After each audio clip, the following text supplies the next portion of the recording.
Hello and welcome to the Conor Canney Podcast with me, Conor Canney. This is the first podcast I've done in a while. Hello to everyone listening. I hope you find this podcast inspiring and entertaining.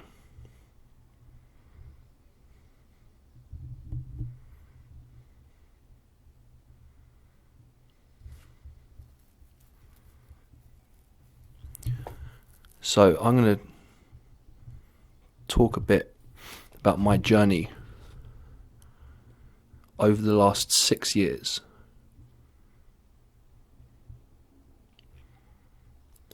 From June 2015, when I was 23 years old, to June 2021, which is right now, at the time I'm recording this podcast, when I'm 29 years old. So, in June,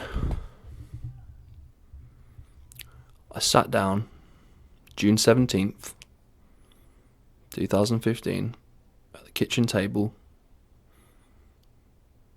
in the house I was living at, and I'm still living there. I was living there with my mum. I'm still living there with my mum at the age of 29. Alright? I feel like a lot of people of our generation, that's more common these days. But I do want to move out, preferably before I'm 30. But I'm cool living here, and I've had a great six and a half years here. And I was sitting down, and I was writing. I started writing a book. My intuition told me to start writing an autobiography, and that it was going to inspire people. I had planned to read out the intro because it would have been cool to start off with that, but it's packed away in some box somewhere and it needs editing anyway. It's a bit messy and whatever, but I will start off with the gist of it was something like this. It's June 17th. As I write this, it's June 17th, 2015. I'm 23 years old. I'm sitting at the kitchen table in my mother's house, headphones trailing out of my ears, as the unmistakable voice of Stephen Fry reads Harry Potter and the Philosopher's Stone. I'm drinking a glass of red wine and some water. Around me is paper. Lined paper strewn all around the table. Notes, plans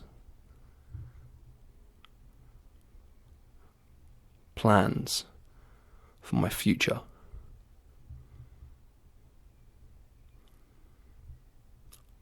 I feel a sense, for the first time in my life,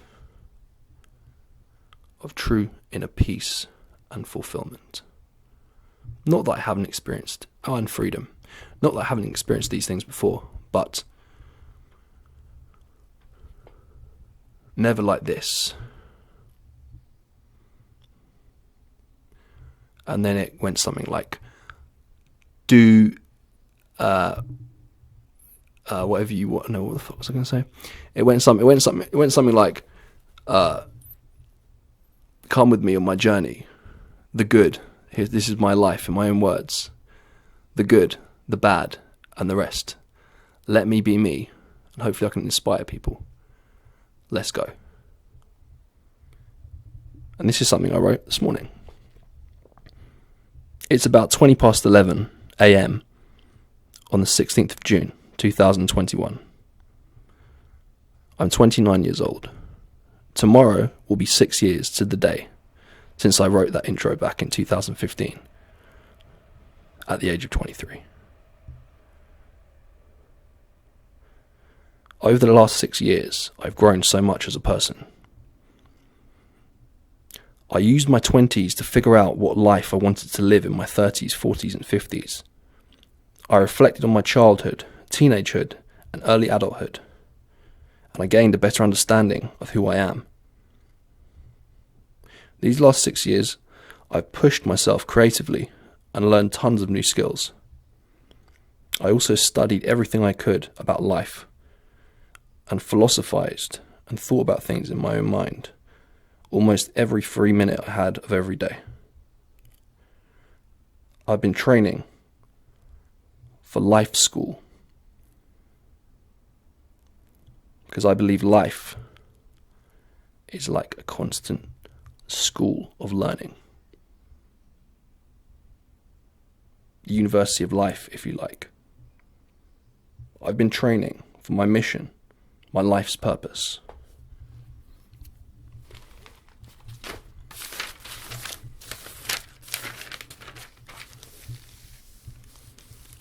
So,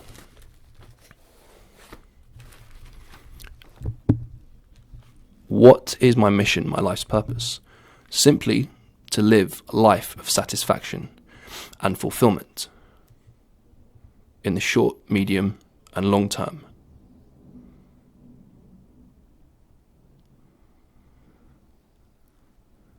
So, how would one create such a life? Well,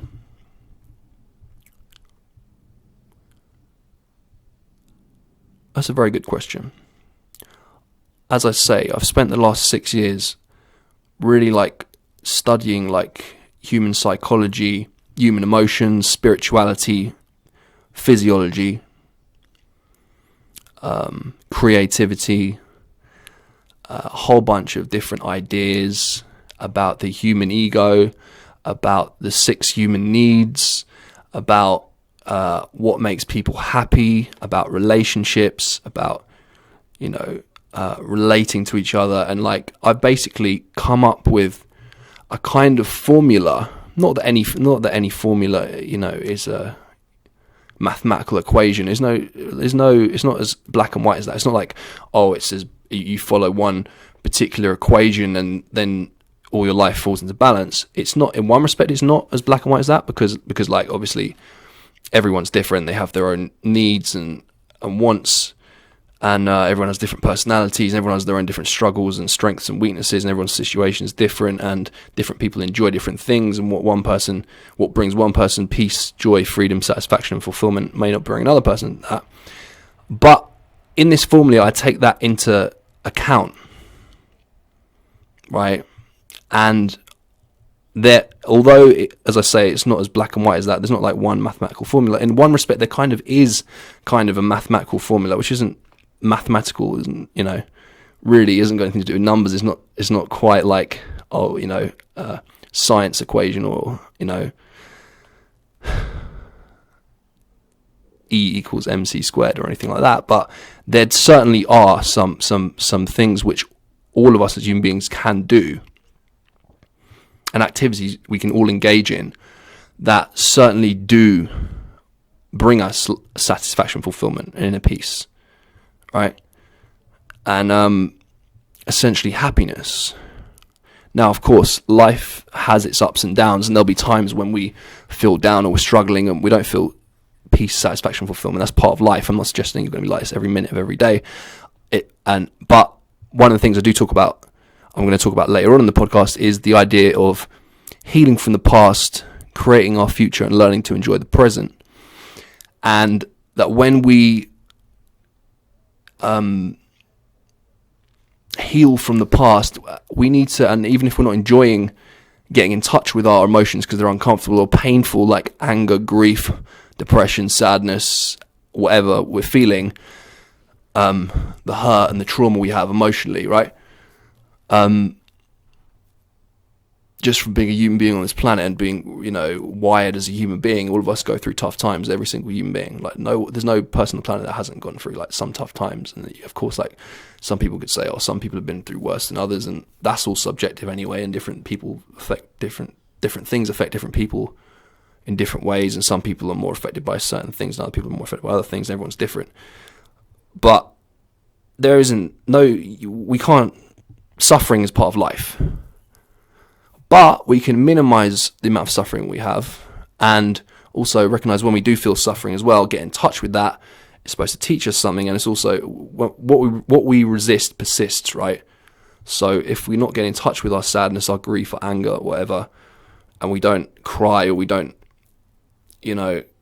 punch a boxing bag, or we don't whatever, or we don't write a journal or go to therapy, we're gonna it's gonna be stuck inside of us, and we can't actually heal from the past. We can't actually enjoy the present moment or create our future, because we're still dealing with the burden of the trauma, unexpressed emotions, and feelings, and all this stuff that's oftentimes in the subconscious and in the body. You can't separate the body, the mind, the spirit, and our emotions. We are, the quadrant of the physical, the intellectual, the emotional, and the spiritual are all intertwined and inextricably linked. And it's like, if we don't take time to heal, we can't enjoy the present moment, because we're stuck in the past and it's bringing us down. Almost like, if you don't shower all day, or for a couple of days, or for a few days, it's like when you go to a festival and you don't shower for a few days, it's like,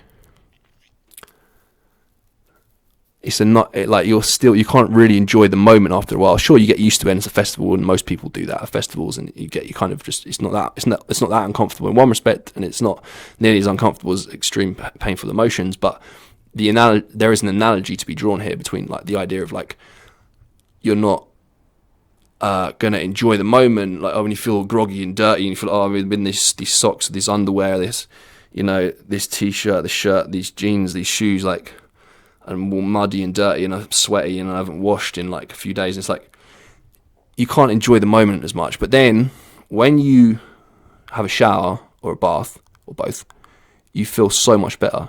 You feel, it's like a healing. And also there is the other deeper idea that, submerging ourselves in water is a form of healing, and having a shower is a form of healing. Water is very healing, physically, mentally, emotionally, and spiritually as well. But my point is that those unexpressed emotions are like that dirty stuff that needs to be washed off, but not covered up and said, oh no, there's no dirt here. No, there is. But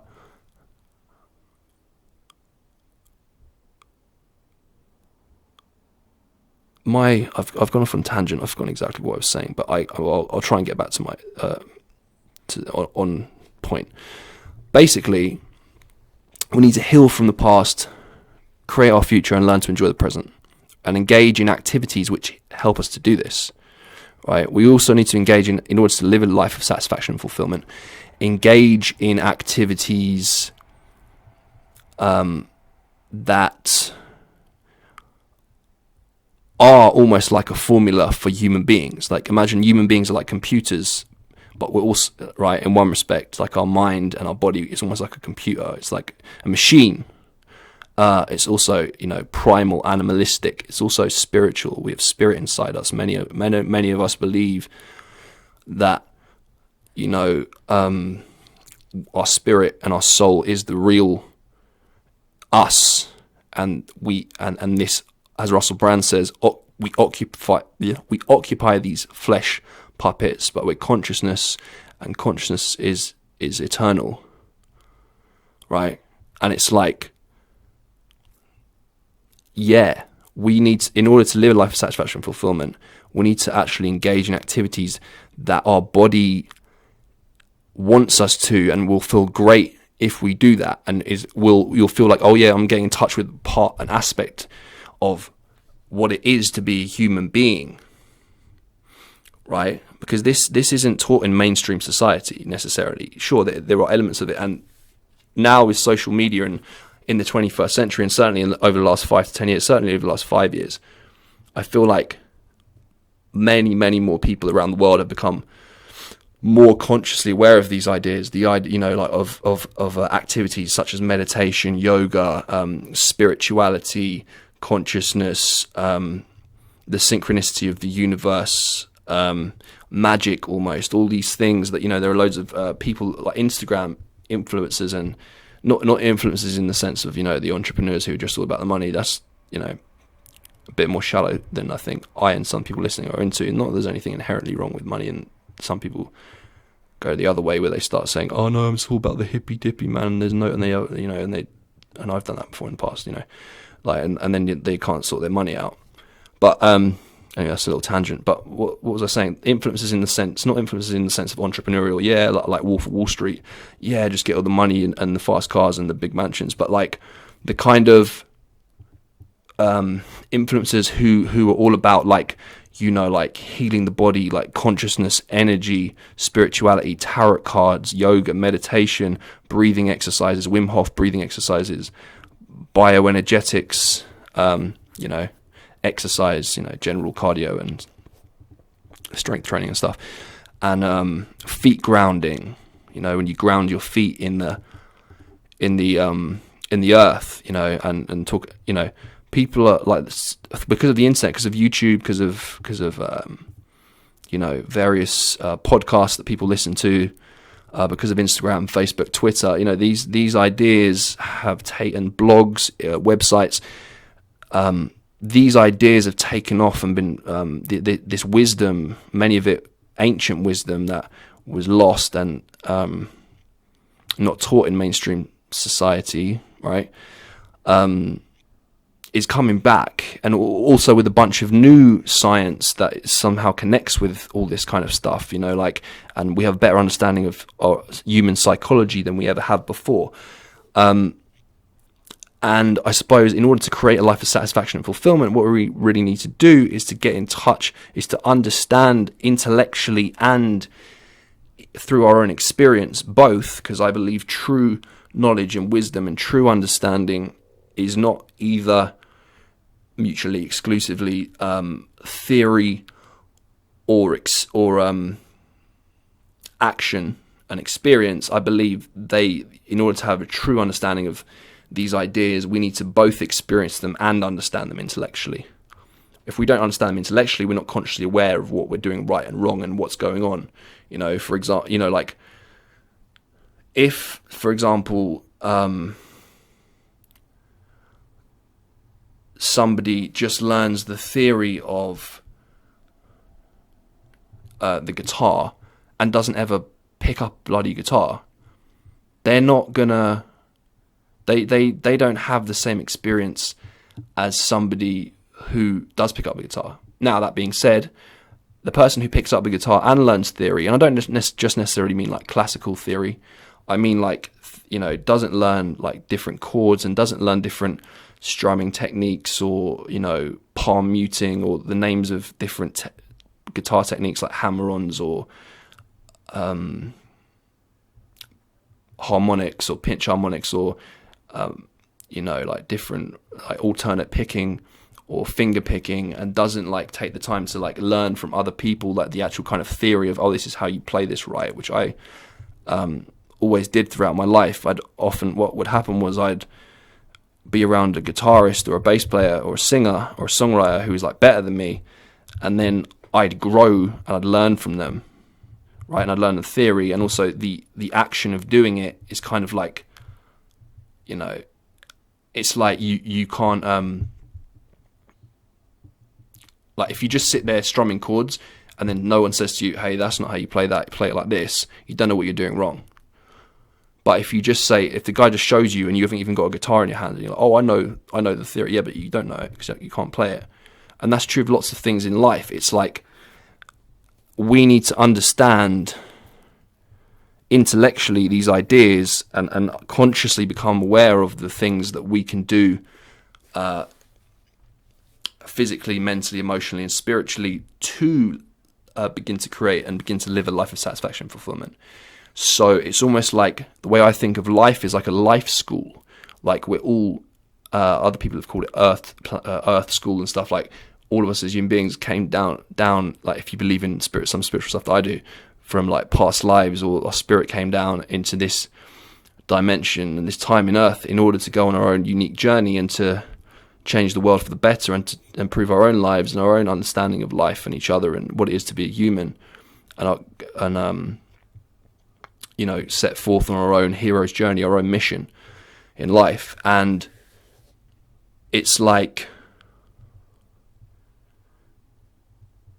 if we're not looking at life kind of like as a place of learning and growing and understanding of ourselves, understanding of other people, and and animals and the earth and everything, and we don't have an understanding of ourselves, and not just an intellectual understanding, but an ability to take actions and consciously take those actions with the aim of creating a certain effect within ourselves and or with others, then we're going to go through life unconscious, asleep, and really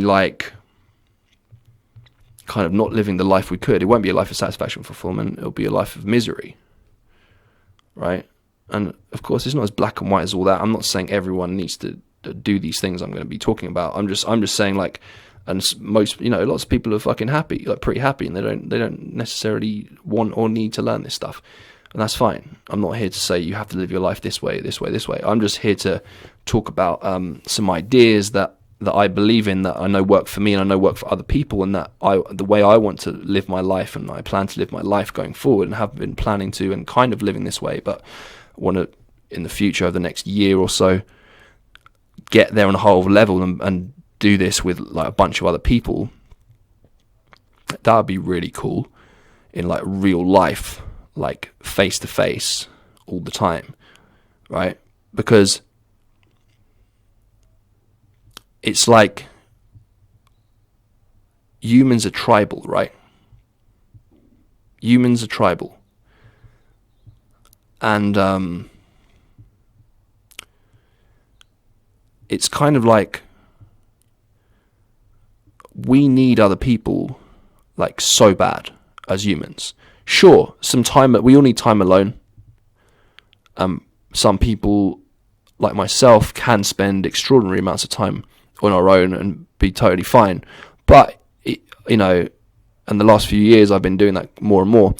But, there comes a point where I start getting lonely, and then I hang out with other people, and I'm like, oh shit, there's that good feeling. It's almost an invisible spiritual feeling between two people. Like, I remember one time I'd been like in the house for like a week on my own. I think my mum was on holiday or something, and I was at home alone, and I was like, and I wasn't working, and I wasn't out anywhere, and I wasn't socializing that week. The whole week I've been on my own, like sitting, watching YouTube videos, doing whatever I was doing.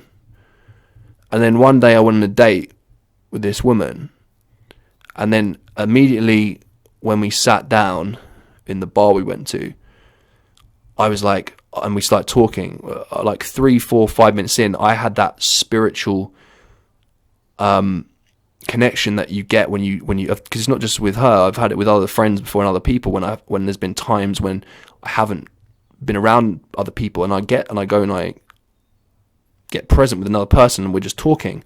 I'm like, oh, it's almost like a medicine, it's healing, because we, as Russell Brand says, and as many other people say, we're so quick to identify ourselves as individuals, but we're all connected. Like, it's you can't deny it. Like, and even science is proving it now, modern science, right? We're in the greatest, like the time we're living in now. When my generation, the millennials are going into their 30s, or some of them already are in the 30s, right? It's like I feel like my generation, the millennials, right? I call this thing millennial madness. How we're like in this crazy, unique time that's just as significant as the hippie movement in the 1960s, and the anti-war peace movements then, and feminism then, and like the weed smoking, the acid taking, the drinking, the partying, the free sex and love, the kindness, the men growing their hair long, dressing in a more effeminate kind of way, like against the previous 1950s culture of America and the UK of like that was more like conservative and stiff upper lip, and kind of like more Christian and less sexually free, and they didn't like swearing, and they were more closed-minded, and they were very like not just blue collar and white collar, but you know what I mean, the sentiment I'm trying to express. It's like they were very much like, very like, this is what it is to be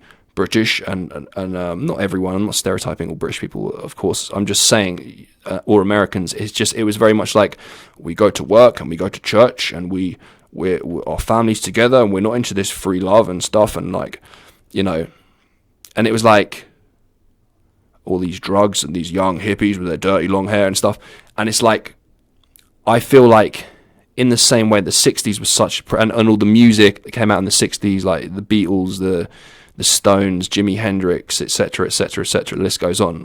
Like such a great decade for music, an evolutionary decade for music. How music changed, like everything. Just an album like Sgt. Pepper, like I feel like in the same way we are in a mad time that they will look back on in the future as a very significant turning point in human history, in Western culture, and around the world, especially with the internet.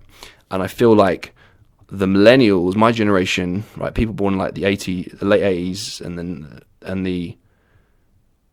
certainly the 90s and the early 2000s, but definitely those of us that are like 90s kids or late 80s, early 90s kids, we grew up, I feel like, in some respects, on the cusp of the old world from the 20th century to the new world of the 21st century. And I feel like throughout every decade of the 20th century society became more and more fair and safe and kinder and more compassionate and more emotionally intelligent and more understanding of, like, women got more equal rights, people became less racist, there are far fewer racist people, most people are not homophobic, I don't think, anymore in the West. That like people are far more, like, not as religious as they used to be. It used to be a very Christian country, the UK and America too. Parts of America still aren't. Obviously, some people in the UK are, and people around the world are. But it was like, and I feel like, and also not to mention fucking technology, mobile phones, American culture seeping into the UK through their music, their food, their TV shows, their films, their movies. Like the West has kind of like become more and more and more and more of like kind of like what you really think of when you think of modern. Of course, every generation thinks is by definition, by virtue of them being the most current generation and living in the most current time, is modern. But it's like the way, when I think of modern, I don't think of like when people used to ride a horse and cart before cars. I don't think that doesn't sound like modern to me. And I don't, or before mobile phones, or before the internet. It sounds like another world. And to kids growing up now, the idea that even in my lifetime, I'm not even 30, I'm 30 later in this year, right? Even in my lifetime, we had like mobile phones when we were like, some people younger than others, some people older, between the age of like 9 and 13, people usually got a mobile phone. And it was like, but it was like, didn't have the internet. It was like the Nokia 3310s, etc. And it had like, all you could do is ring, text, and I think you could play Snake and maybe a couple of other games. And that was it. And it was just like the screen was just green, like kind of bad quality looking obviously really bad quality compared to today. And not that there's anything wrong with these phones. They were actually really cool phones. I actually really like them. In fact, I'm considering maybe getting a phone like that at the moment at some point to limit the amount of time I'm on my smartphone or on the internet, but in my generation, I remember even things that, like, I feel like even in school growing up, I feel like now my generation didn't get beat or hit in school. That was illegal, right? They were a lot kinder than they were than many of the teachers in the school system and my parents' generation, grandparents, great grandparents. But like, I feel like some of the things they used to say to us sometimes were kind of like, I think today they would get in trouble for. And like it's like we're living in a time where we're more emotionally aware. Like, I feel like everyone's kinder every human. Like, not everyone, of course, there are exceptions, but like most people are like kinder to people, and are more understanding of people with mental health issues. It's a big thing, mental health, right? That most people have gotten bored with and understand it's a very important thing to look after each other. And emotional intelligence and kindness to children in school, like not being cruel to your own kids and being support and encourage them, understanding emotional intelligence more than our parents and certainly our grandparents and great-grandparents' generations did, generally speaking. It's like we're living we're like a different kind of human. This is another analogy Joe Rogan once used. Say if you compared like a 25-year-old, this is what he said, something like this. I think it was like, if you compare a 25-year-old in like 1860 to like 1910, like that's pretty much the same kind of human being in terms of like in the environment they've grown up in. There's like horse and carriages, very few cars. Everyone was quite Christian.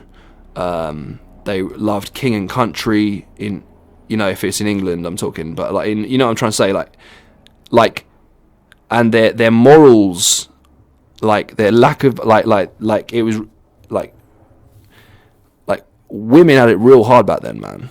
Like even in like England and America and Europe and stuff, like, real hard in the sense of like they were told that women had to be like so like ladylike, and they had to like, and they weren't allowed to do certain things. They didn't get paid anywhere near as much as men. They treated like second class citizens in many respects. Many husbands were abusive. You had to really struggle to get a divorce as a woman back then. Like people would call like people that nowadays they'd be encouraging in school, kids, like they'd be like, that person's slow, that person's backwards, that kid's backwards, like to a kid who's like handicapped in some way, mentally or physically.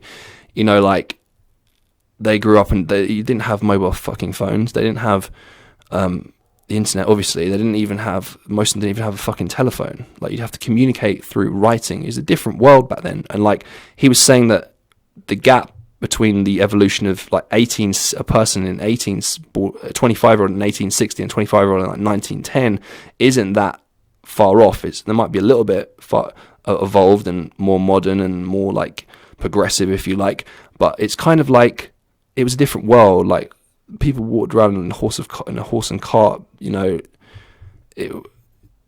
so all the things I said before, like, it was just so different. And it's like he said, but if you get a 25-year-old in 1960 and then like a 25-year-old in 2010, it's like they're a different person with different. That's not necessarily true. As black and white as that, of course, there are different people who have different like values and understanding of life, regardless of what generation they grew up in. But like, I get his point. His point was like the guy in 25-year-old in 2010 like grew up,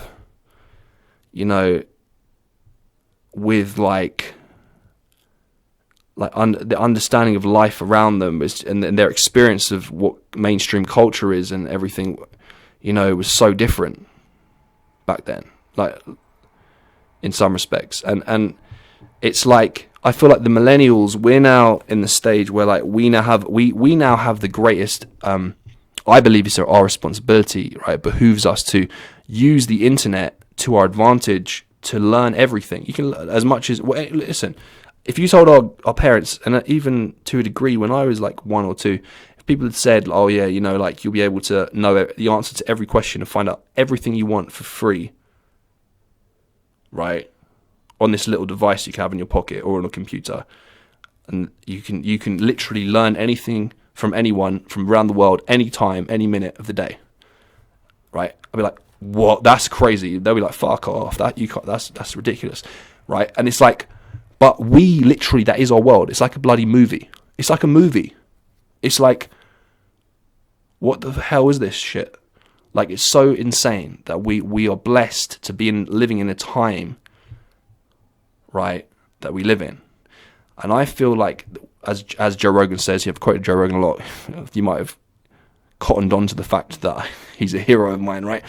Anyway, one time Joe Rogan like expressed this idea, like as I say, and he said that humanity's in kind of like an adolescent stage of development where we're like learning about our own.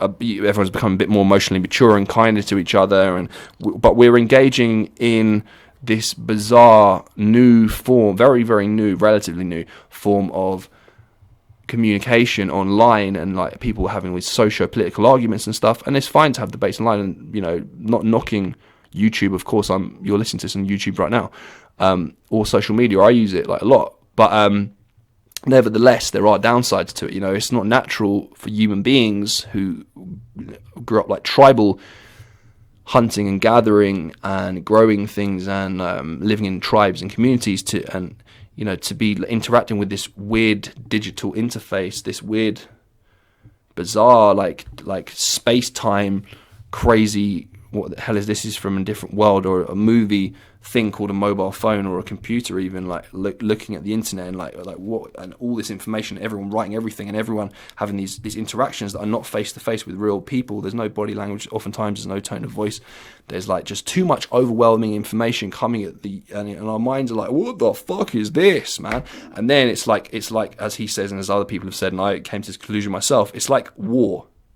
It's like you haven't got a real war to go to in real life, or to worry about if you're going to eat or hunt this animal, or go be able to pick some vegetables or whatever, or if someone's going to come and attack you and kill your village. It's like, you know, and not even, or animals going to come or whatever.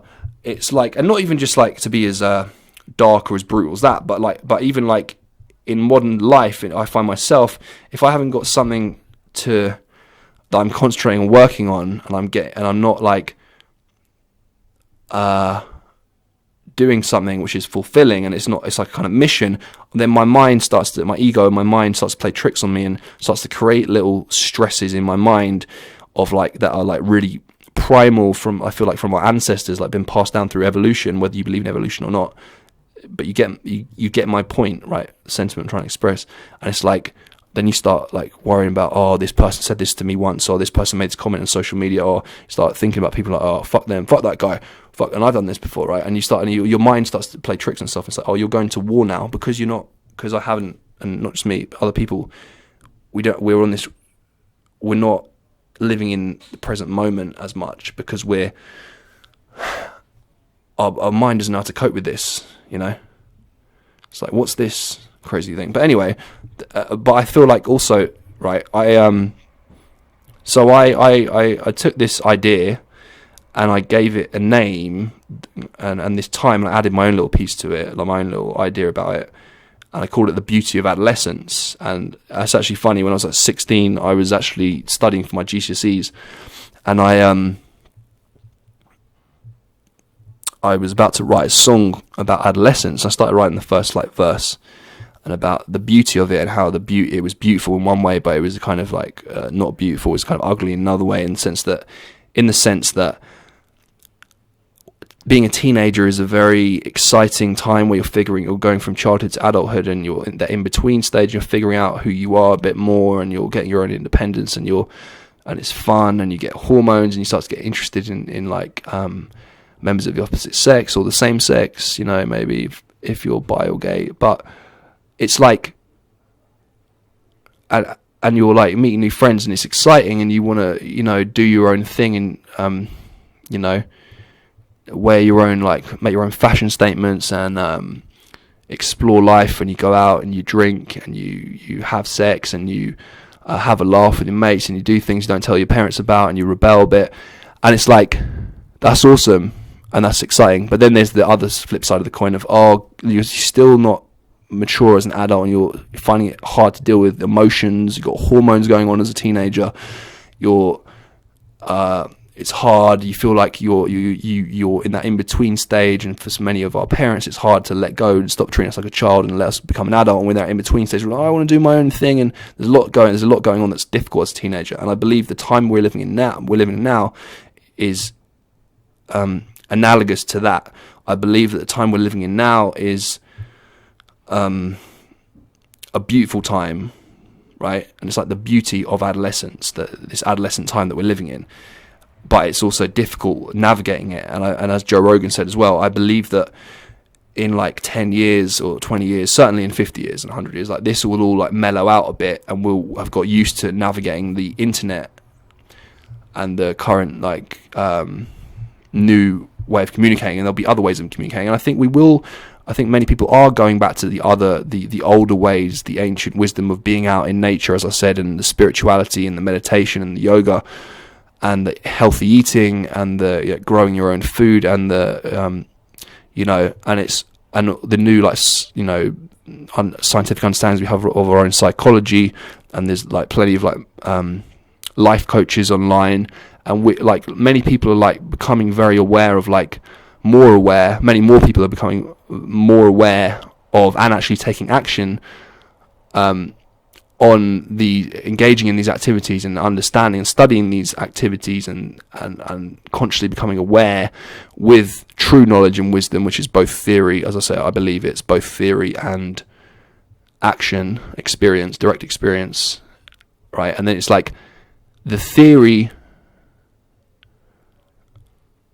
becomes gives reference to the experience. Like, so for example, there was a time, and I still do this, and I'm actually writing a book like teaching men about women, and many people listening might think that's very conceited and I up my own arse or who used to teach men about women. But the truth is, I've had like many experiences with many women in my life. I don't just mean one night stands, like relationships, flings, and there's been many times where where it was really good for me and her, like all these women, when I was flirting with them or kissing them or sleeping with them or in a relationship with them or dating them, and then there are other times that it was hard. I made mistakes, and many men don't get taught about women, But when I was 19, one of my friends turned me on to this guy who was a pickup artist called Mystery, and this thing called The Game, which was a book that someone had written. Oh no, it was The Pickup Arts was what this other guy who wrote a book referred to as The Game. And not that I'm necessarily into manipulating women. If there's women listening, that's not what I'm saying. I'm just saying the point of it is like, it helped me a lot with understanding women. And the analogy I'm trying to make is like, say like I wasn't aware of like certain things that women, like say I wasn't aware of the fact that women want to feel safe around men or something, or say because I'd never studied another man or a woman on YouTube telling me that, then I wouldn't, when I'm interacting with a woman, I wouldn't be aware, oh, I need to make her feel safe around me as a man. That's for example. And it's like the same with everything in life. It's like, or if I just studied that and I didn't go and do that, as I use the analogy of the guitar playing, the theory and the practice, it wouldn't work. You see the reference. What I'm trying to say is the theory gives reference to you to become consciously aware of what for us to become consciously aware of what we're doing, right and wrong, and why we're doing it, and become consciously aware of the effect we're having on ourselves or other people by engaging in an activity. Do you know what I mean? Like, it's like when you become aware of why yoga is important, how it works, by reading a book or by listening to one of your friends who's into yoga, or by watching a YouTube video or listening to a podcast or learning about yoga, you then, when you're practicing yoga, you understand what you're doing. It's as simple as that. It sounds really daft, of course, Conor, it's common sense, but it's like the most profound truths are the simplest ones. Like, common sense isn't that common. We all, not all of us, but I and many other people sometimes, become a bit dopey and silly and the common sense goes out the window and we forget these things. And I feel like I have to reiterate and reaffirm these things to myself and to all you guys listening in order to become consciously aware of them. Just in the simplest things, like we all know that exercise is good for us and we feel better when we do exercise, we feel shit when we don't do exercise, or we feel great when we eat healthy food and we crash when we eat junk food. And it's like, we all know that, but it's like, that's just the theory. But then the actual doing it is the other thing. Now, say we were all really daft and we didn't know, like, obviously everyone knows, like that I think most people, if not everyone, knows that like a chocolate bar, the nutritional value of a chocolate bar and what the bad stuff it's going to do to your body. Not that I'm saying you should never eat chocolate, and trust me, I've eaten a lot of fucking chocolate in my life, right? But my point is like, we all know that that's going to make, it might give you the sugar high and the dopamine hit and the nice taste in your mouth, you know, and it's so great and all that, but it's like, you know, it's a fake high compared to the healthy lentil soup that's going to make you feel great and actually fulfilled, because it's natural food that's giving you tons of nutrition, right? It's like, we all know that. But what was I saying? Yeah, say we were like also daft that we didn't know that the soup is healthier than the chocolate bar. It's like, that would be an example of like unconsciously not recognizing that when you eat chocolate you feel shit, and when you drink, when you eat/drink the lentil soup with vegetables in it, you feel great. Like, and of course that is, obviously people aren't that daft, and we do like learn that, and that's how we came to that, you know, that theory, other than like common sense of it not being in nature. But do you know what I mean? It was like, it wasn't like, because there was a time like in the 20th century where like many people like thought smoking was good for you, or there were certain foods that were really good that actually turned out to be really bad, you know, like, so it's not like people were kind of daft and ignorant to a degree. And, you know, it's like, obviously the chocolate bar, someone in in 2021 who doesn't know a chocolate bar is not the best option compared to the lentil soup, you know, is daft. But my point is that it's like, if we are unconsciously engaging in activities, we don't know what we're doing wrong. There are 4 stages of competency. There's unconscious incompetence. That's where you don't know what you don't know. You don't know what you're doing wrong or right, what you're good at, what you're doing wrong. So say like you're a tennis player and you're like, and you're like, I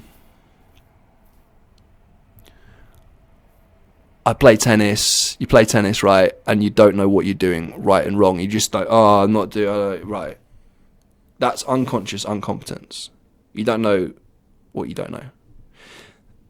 And then conscious incompetence is when someone comes and says, right, these are all the things you're doing wrong, right? Like, and then you understand, oh, my feet aren't positioned the way they're supposed to be. I'm throwing the ball too high or too low. The angle with which I bring my arm back over my head is wrong. I'm not looking in the right direction, etc., etc., etc. I'm not hitting the ball with the right part of the racket. I need to practice this swing a different way, right? Then you become consciously incompetent. You're now consciously aware of what you're doing wrong. Then you become consciously competent, which means you now know, you learn things that you were doing right, and you learn the things that you're that you need to do right that you haven't been doing, and you start doing them. And you're like, oh, now I consciously am aware of what I'm doing right.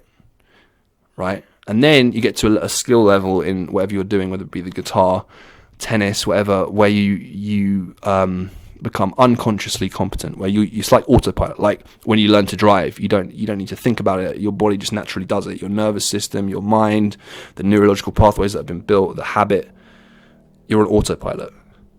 It's like, and in the same way that there are people who are kind of on autopilot, even though they are still consciously aware of when they are, and they are consciously competent in the sense that they are actively, consciously taking time to, I'm going to practice yoga now, I'm going to do exercise, I'm going to eat healthy food, I'm going to meditate, I'm going to do Wim Hof breathing exercises, etc., etc., etc., etc.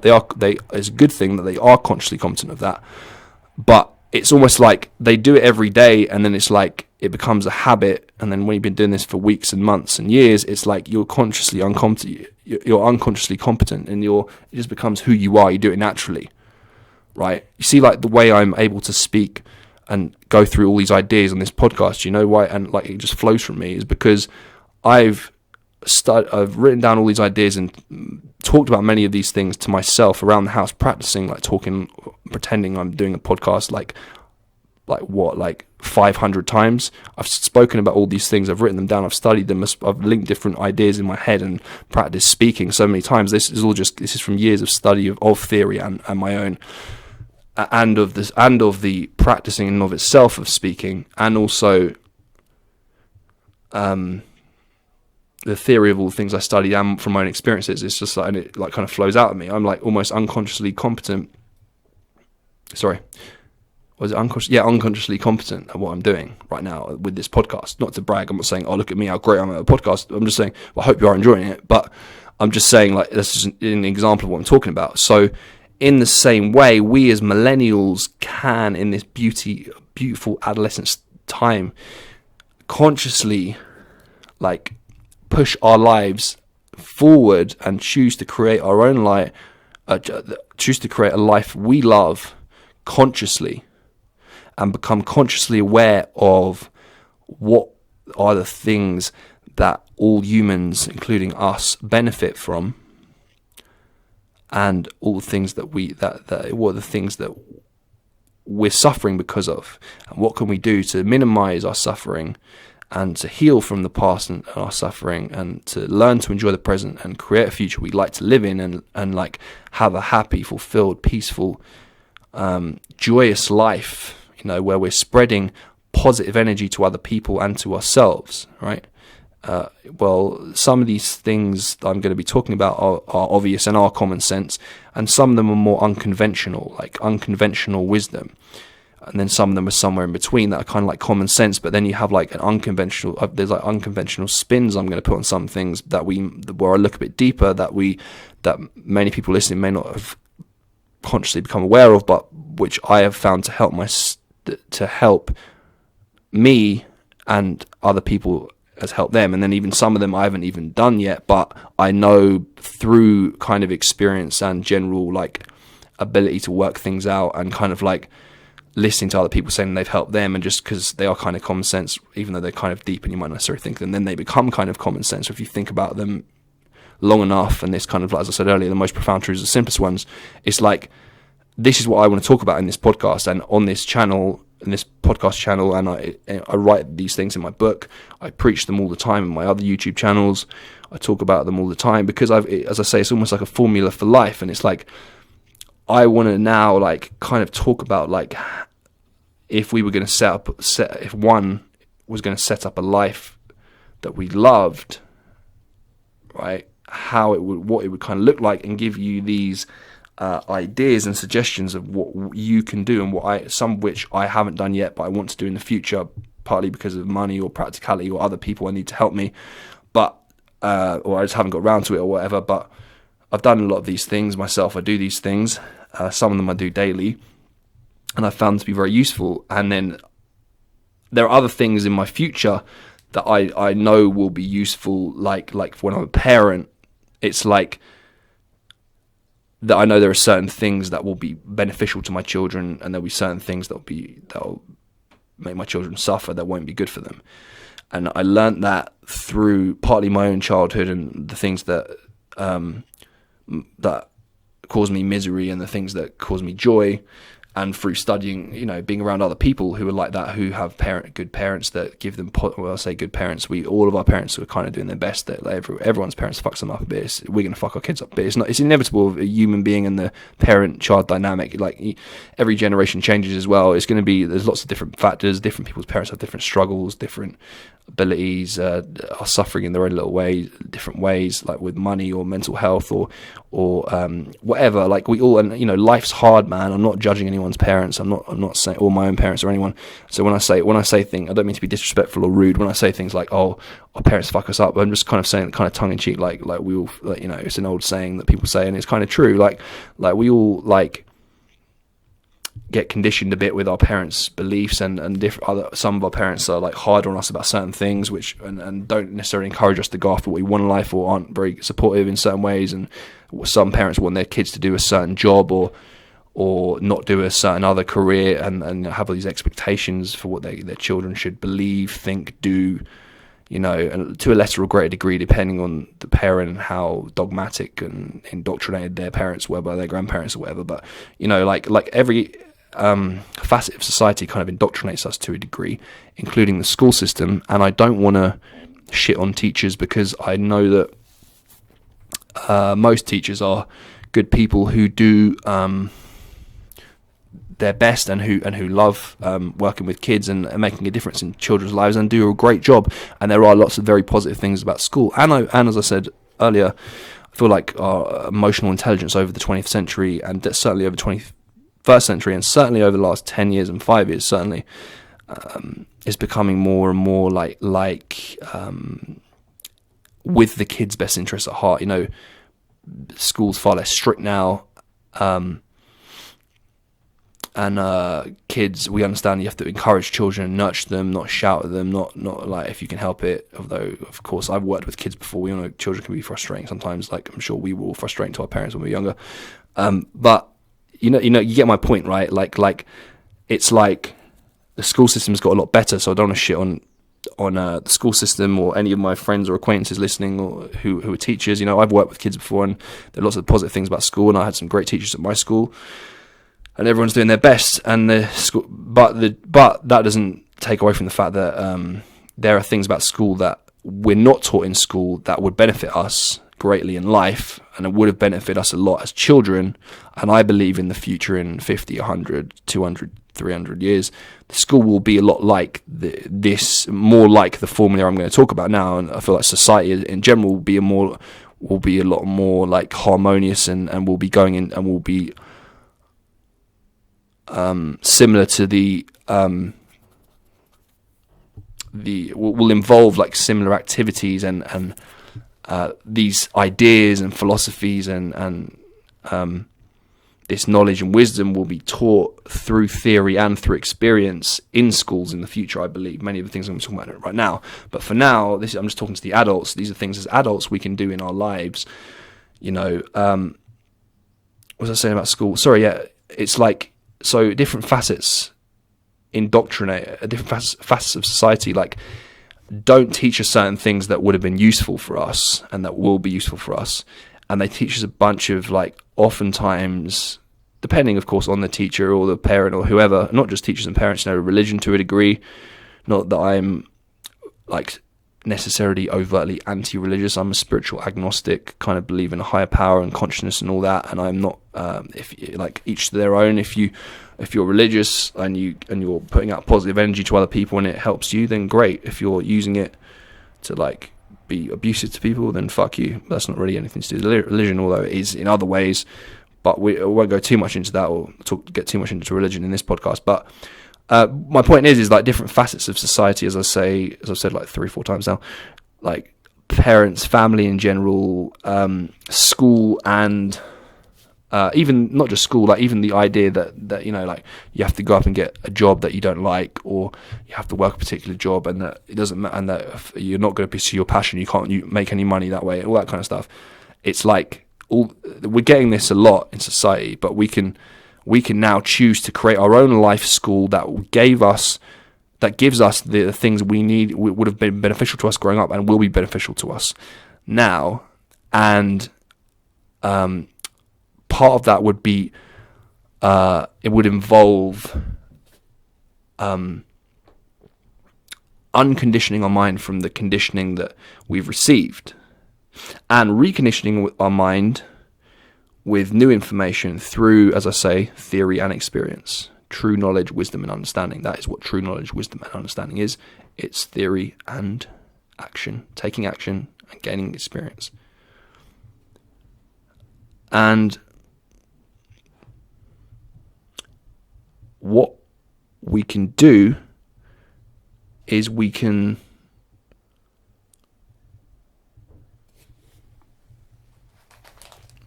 make life a lifestyle. I'm going to take you through these seven steps to fulfillment. And then I'm going to talk about the 6 human needs. I'm going to reaffirm what I said earlier about healing from the past, creating our future, and learning to enjoy the present. And I'm going to talk about how we can honor the 4 facets of the physical, the intellectual, the emotional, and the spiritual. And then I'm going to say, like, I'm going to give like a bunch of actual practical activities that we can fill our lives with, and think of these 8 sections as all of our life, like breaking down our life into these 8 sections, these 8, and thinking of life as like, fun, but school as well, like life as a school where you're learning, but life as like your fun, free time at the same time, and your job that you earn money from, and your relationships and your social life. And not think of it, even though I've broken it down into those sections, don't break it down necessarily into those sections in the way that many people do break them down in when they like think of their life in this way. Because what many people do is they think of their work as if it's completely unrelated to the rest of their day or their social life, or they think of their social life as something, as if the social life isn't affecting their work, or as if like the exercise isn't affecting the rest of their day or their time at work, or as if their relationships with their children or their parents or their family aren't like everything affects every single part of your life, affects every single other part of our life. It's like, think of life as a lifestyle, as a whole, as one whole thing, not as that is in different sections, but they're not. But these sections are all related to each other, and we consciously get in touch. If we consciously get in touch, think of it like this, and get in touch with the idea, and through experience and through theory, and reaffirm that to ourselves many, many times, we'll start to understand and really get it on a whole of a level of like, this is what I found from my personal experience anyway, right? And you're like, oh, it's so obvious now. The most profound truths are the simplest ones. You can't separate it, right? Because like, if you think about how we evolved, and again, whether you believe in evolution or not, just use the term evolved in whatever way you want to use it. You don't need to think of evolution necessarily as Darwin or anything, but just say, like, for argument's sake, that like that's kind of the deal. Like, we evolved, and we still have primal and psychological and emotional, spiritual, like parts within us, like that we can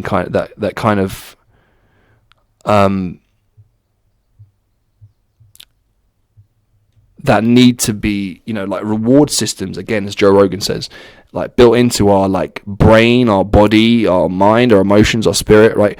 Like, that we need to actually get in touch with in order to feel good, and that are very real, and to feel shit.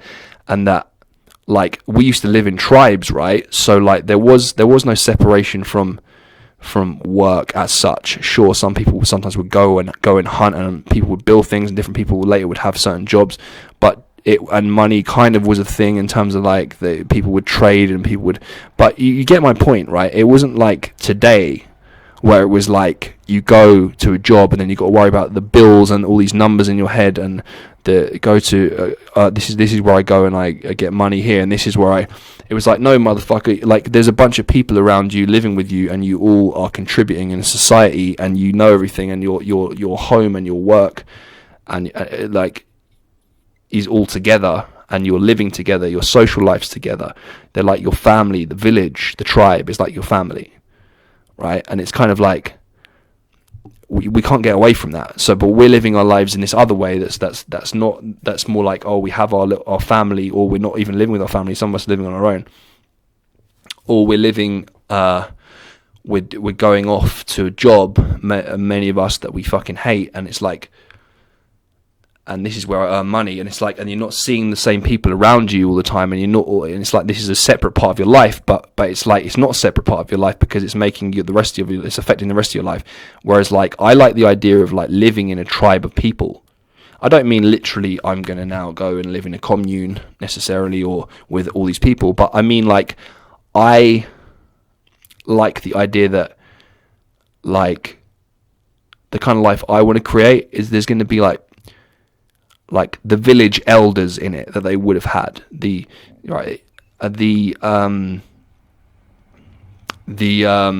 mentors, the therapy, not that they had therapists, but like the person you could speak to right? That wasn't just a friend who I don't know if they actually had a therapist back then. My point is, like, I think of, like, when I speak to my therapist as, like, oh, if we were creating a modern tribe, we'd use, like, that new information that we now have, the new emotional intelligence, right?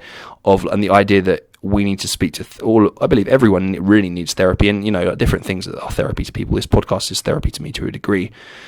Some people don't feel the need to go to a therapist, and they just speak to themselves. They speak to their loved ones, their, like, lover, their family, their friends, their significant other, whoever, a stranger, acquaintance, or they write it down to themselves, or they don't, or some people don't deal with it at all. And, different people cope better without speaking or getting things off their chest than others. But, like, really and truly, ideally, we'd all take time to, like, have a therapist. And when I say, like I mentioned earlier, the elders of the tribe, it's almost like we kind of all need mentors, and we all need people. I believe many of us as well need older male and female. I know some people identify as in between these days and all that, but do you know what I mean? Like, we all need like almost like an older, whether you're male or female, a male role model who, especially if you're a man, but if you're a woman too, but definitely if you're a man, who, like, gives you, like, a positive energy from an older man that affects you in a positive way, and doesn't give you negative energy that affects you in a negative way. And then if you're a woman, and if you're a man as well, like, an older woman, the same thing, because we can't choose our parents, right? And, like, many of us, not to be disrespectful to our parents, but grew up with, like, parents who gave us negative, and a lot of negative energy that affected us, and a lot of and still, yeah, I'm sure positive things as well. But, like, it's like, my point is we can't rely on our family and friends to give us, in some respects, we can't, the things we kind of need. We need to, like, create our own village or tribe or family of people who, like, fulfill that need within us in the community, right? And like, people, and also, like, they had, like, medicine men and shaman, and kind of like the modern day equivalent of medicine men and shaman is people who can teach you techniques. Like, someone could be like a music producer teaching you how to produce a song or something, or a guitar teacher, or, and it's like that, or mentors, like life coaches. That's like, that would be like the modern day equivalent of a shaman. Now, do I also like the idea of all the things I listed earlier, like the spirituality, the yoga, the almost magic stuff, things like sound healing and cleansing with, like, joss sticks and incense, and, like, manifestation ceremonies. I like the idea of the old things that they used to have in tribes that now have become part of, like, Instagram culture, and people make YouTube videos and have podcasts, like, talking about this stuff and live this in their real everyday lives in the physical world as well.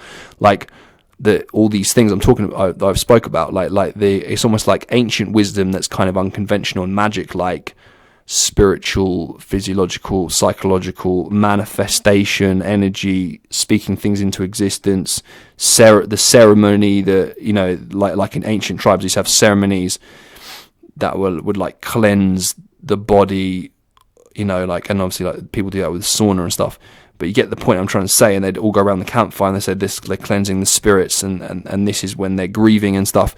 And I like that idea of having that in life, having a community of people in real life that you physically are in contact with, and you get together and you have these ceremonies, right? And you have a time where you all get together and you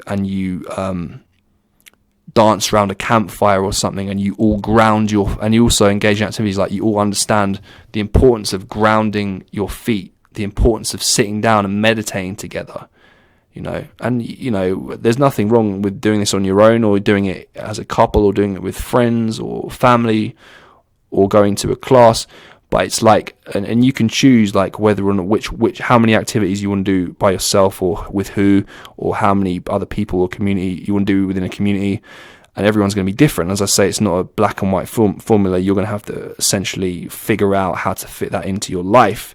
But the idea is, like, we have, like, a community of people that you engage in throughout your week who fulfill, like, the role of, like, the mentor, the older male or female role model, and then as I said, the mentor who can teach you skills and knowledge you didn't know before. And of course, you can get your mentors, don't have to necessarily be physical. Like I've learned tons of stuff for the last 10 years from YouTube videos, right? And like many mentors I've never met who don't know I exist, but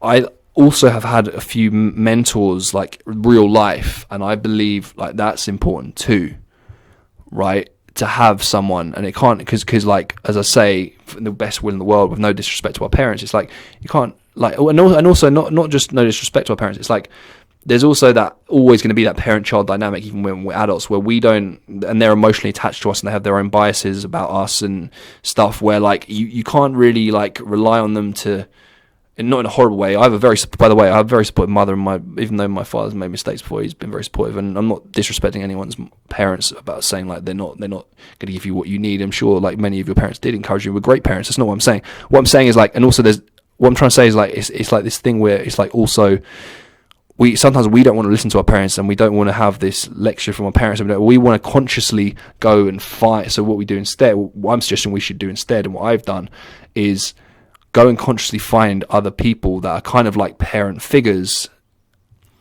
that we can, like look up to, and can be that kind of fulfill that role in our life, so that then we don't need to worry about whether that's being filled by parents. Now, of course, I also think it's very important to have an activity and a time in our life where it's like, and in a minute I'll go over these sections again and actually outline the 8, because I've kind of like interwoven them and not really said this is the activity. I think that these are the 8 different sections of your life, then to think of life in those 8 different sections. I'll go over that in a minute, but what was I saying? One of them is I call it parent-child relations, and what it is about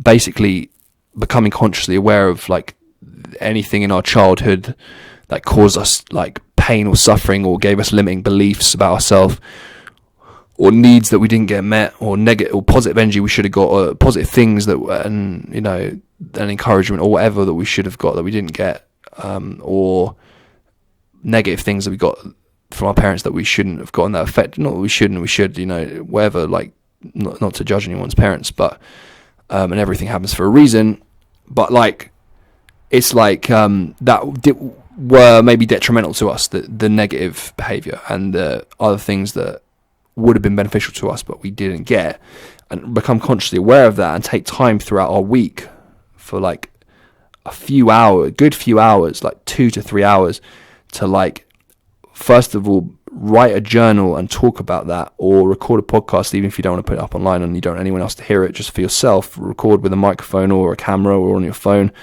or just speak to yourself, right?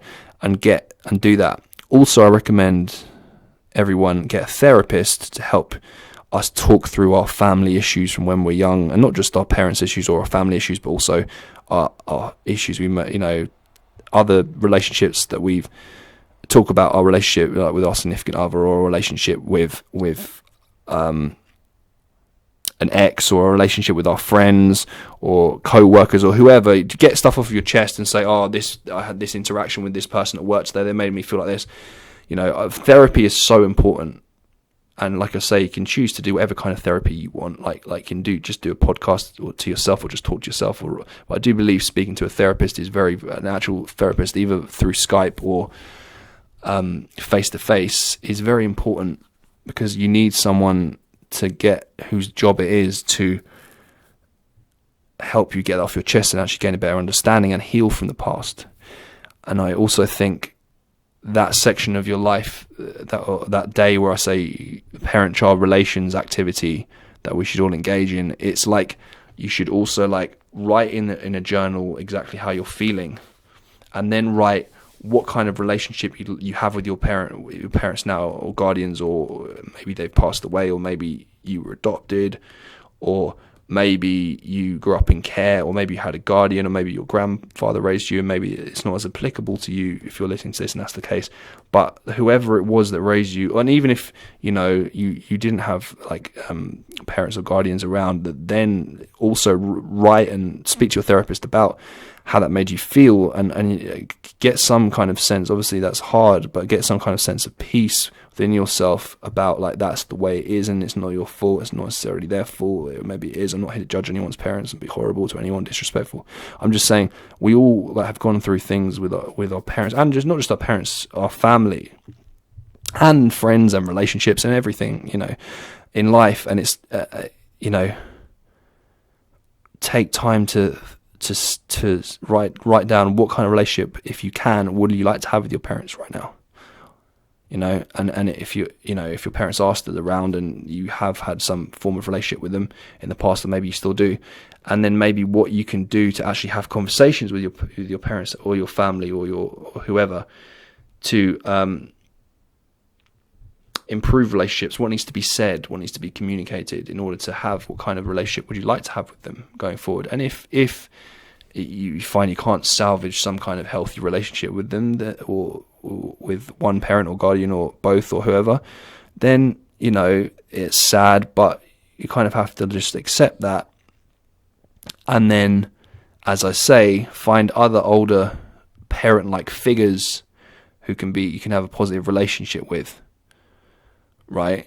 And also to kind of talk about in this parent-child relations like section of your life where think about if you don't have kids, if you want kids first of all, and what kind of parent you want to be, and how you can positively influence your children and teach them the things, this unconventional wisdom, teach them like yoga, meditation, encourage them to pursue their passion, and teach them they can make money from it, and teach them the importance of healthy eating and breathing exercises, and as I say, meditation, yoga, exercise. Teach them spiritual things like about consciousness and awareness, teach them about their own psychology, and like teach them through not theory, as I keep saying and reiterating, theory and experience, like talk to them about why yoga is important, and then do some yoga with them, right? And like recognize these are very fundamental fucking things that really could just ease so much suffering, and they're so simple yet so profound. The effects of them are so powerful, have such a positive influence on all of us as human beings. And it's like, in some respects, people listening might be thinking, "Oh, who am I to talk about how to raise kids?" But it's like, come on, man, have I said anything that we don't all know is positive for kids? It's like I'm kind of just thinking like what I would like in the future, how I'd like my kids to raise, in what environment I can, and what I can teach them about life. I'll teach them about their psychology. I'll teach them about the importance of meditation. It'll be normal for them. They'll grow up in a community of other people that engage in this, and hopefully with other people's kids and other people that are into this kind of stuff, and then they can almost have their own kids school that actually does teach where they are meditating together, and they're learning that stuff far younger age than our generation learn it. And that's how I want to raise my kids if I have kids in the future. I do think I do want kids actually at some point, yeah. And so let me go through the different 8 activities. So if we break our life down into these 8 sections, right? These are the 8 sections. Unconventional wisdom. This is where you pick a day of the week where for some period in your day, however many hours you want to do it, you engage in unconventional activities that will help you to live a life of satisfaction and fulfillment. So, for example, as I said, one of them might be, if you do want to go out into nature and do some kind of Native American dance with a few different people around a fire. That's an unconventional activity that not many people in mainstream Western society are into, although many people are getting more into that kind of thing, as I keep saying. It's like something like that, or the unconventional wisdom, you know, that that we need to get in touch with our inner child. Like, get in touch with your inner child. Like, get in touch with that part of you that used to be playful, right? That you know, that is so like closed down in modern Western society. You need to go to your job that you hate and go and travel there and not make any humorous jokes and not be playful, and it's very serious, and that's what, you know. Do you know what I mean? It's like there is many adults are not fully mature because they're out of touch with the childlike part of us, which is part of being a human being that we were never meant to stifle and get out of touch with. We were always meant to get in touch with them. We still are as adults, but we haven't been getting in touch with it as much as we should have been. You know, that part of us that likes to play, and I don't mean, oh, you like to go and drink. I'm not saying you shouldn't drink. Like I've started drinking again, like recently. It's up to you whether if it's something you want in your life, if it's something you don't want in your life. That's up to you. I'm not here to judge anyone or make any suggestions. But you know, like, because some people might say, oh well, I do get in touch with my inner child. I go and have a laugh with my mates and drink, and yeah, that's fine. But that's not really what I mean. What I mean is like the actual, like, you know, like getting into the activity of like playing on, you know, like imagination of like going outside and like climbing trees and like pretending that you're like, you know, like many people when they're younger, especially boys, pick up sticks and like pretend to fight and stuff, you know. And then, like, you know, many people imagine that they're in they're like, say they're running around the climbing throw and they're pretending they've got toy guns, or they're pretending they're Tarzan, or they're pretending they're in Lord of the Rings. Do you know what I mean? Like something like, and it sounds as, some people listen to this thing, that's fucking ridiculous or so sad, I'm not going to do that. Like, oh no, my mates would laugh at me if but my point is like, get in touch with something that's like that's like about like childlike play, right? With people, it's like, and actively, consciously take the time to do that throughout your week, and it's just so nice to get in touch with like that playful childlike energy, and you know, and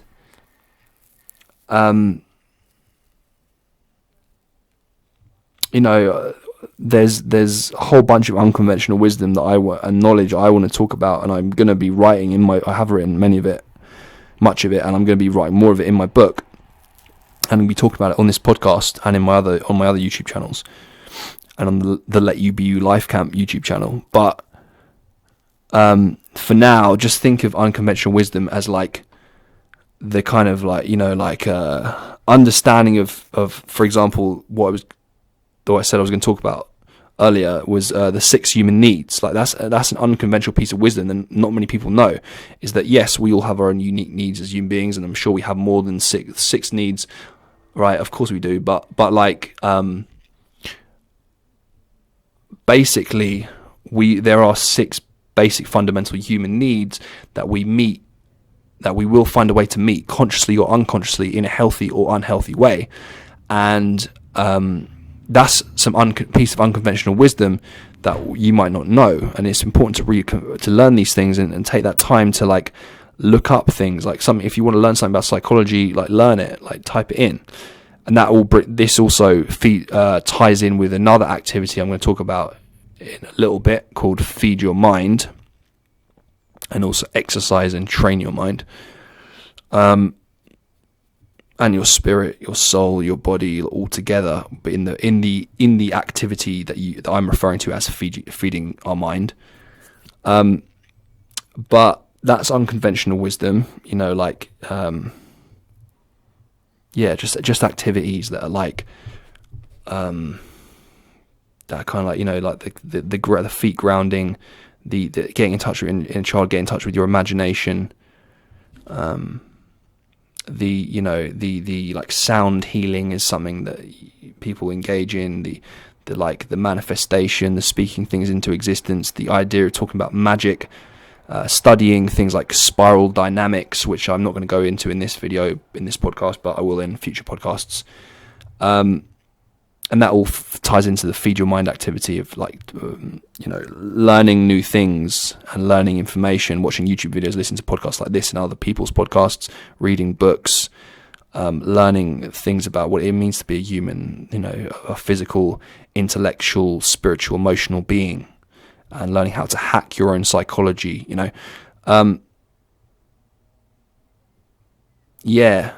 the 6 human needs. I will speak a bit more about that in a bit. And then the next activity, as I said, was parent-child relations. Take some time throughout your week to engage in that activity, right? What else? Moving your body every single day. And then I'd suggest what I want to do in the future when I get enough people around me and I'm doing this, with a team of people, is I want to have days that are dedicated to each one of these activities, and every day there will, regardless of what other activity, the main activity, I will also be engaging in physical exercise, moving my body, feeding my body healthy food, and relaxing my body, doing meditation, yoga, massages. I'll get more into relaxing your body in a minute, but I'd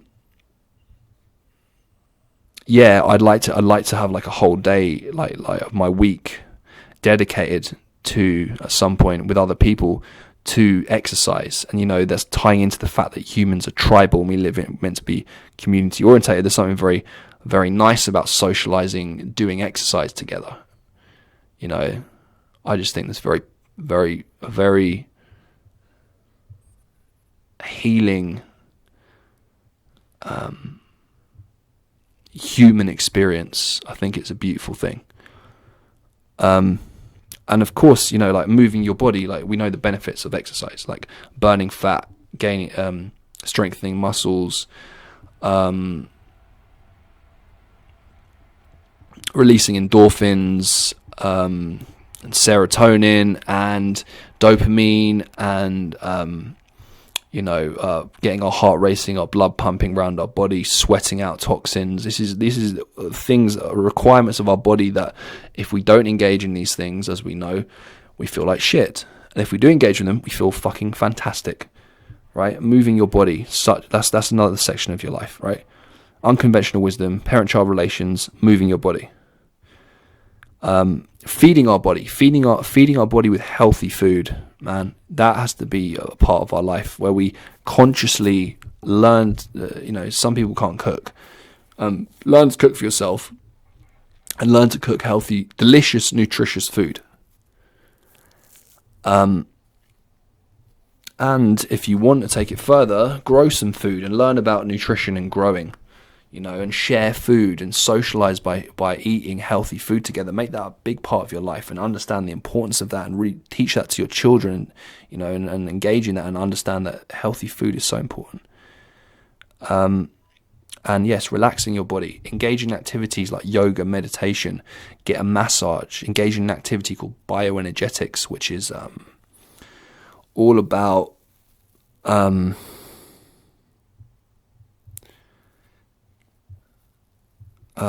it's kind of an active meditation thing where you get in touch with unexpressed emotions in your body and get them out, like anger, grief, joy, sadness that were suppressed in your teenagehood, childhood, and throughout your adulthood too.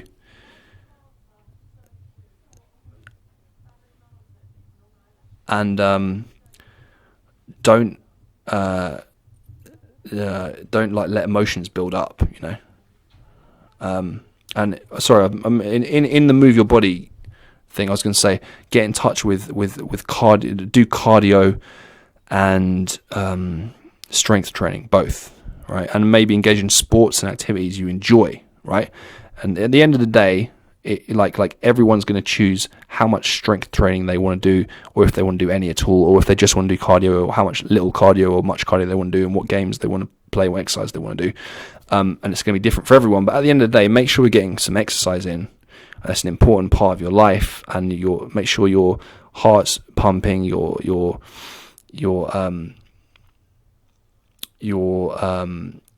blood's going around your body. You are sweating, and making sure that is part of your life. And if you can engage in preferably any activity that you really enjoy, even if it's just long walks. I love long walks. That's my main.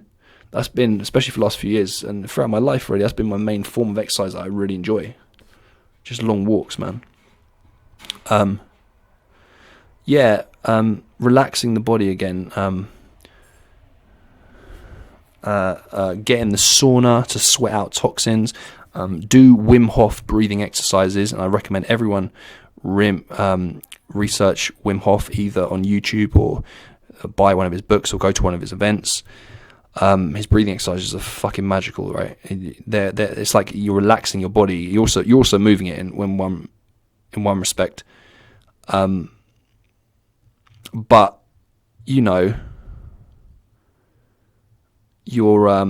it's a form of relaxation in the sense that it relaxes your body, and you're getting in touch with these ancient primal technologies within the body and within the human mind and the psyche and in our physiology that are really beneficial.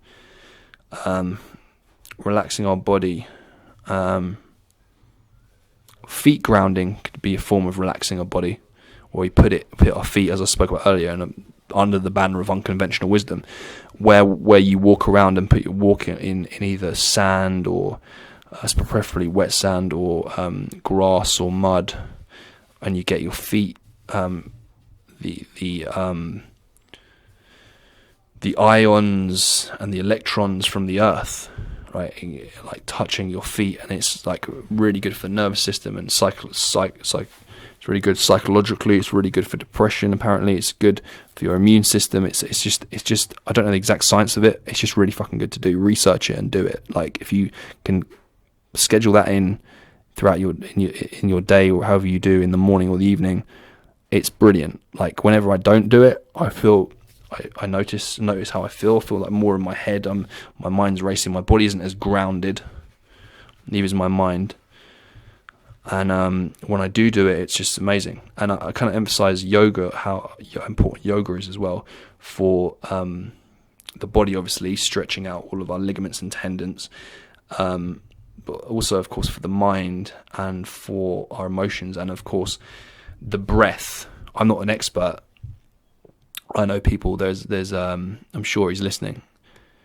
There's a guy, my friend, who practices it every single day, like a lot, like he's a real yogi, and many other people are, of course, right? And his girlfriend is as well. And but I notice when I do it, I feel so much better, like mentally, emotionally, physically, spiritually. I recommend it. If you never tried yoga, really do some yoga. And meditation, if you're not going to do yoga, which I recommend you do, and you're not going to engage in any of the feet grounding or the massages or the sauna or anything, really, really recommend if you at least schedule this into your day every single day, meditation. If you meditate, I try to meditate for like 7 to 8 minutes, because the first 2 to 3 minutes I'm kind of getting into it, and then I know I've done like 5 minutes plus that, right? And then I feel like all the racing thoughts in your mind, you wouldn't believe it. It's magic. Meditation is magic, as I always say. The racing thoughts in your mind are like go away. Your anxiety goes away, the anger, all the tricks that I said that my mind's playing us earlier, like we're going to war, fuck this guy, that all goes away. Your body feels just calm, relaxed, right? Meditation's so important. Right. What else? Feeding our mind. It's so important to feed our mind with,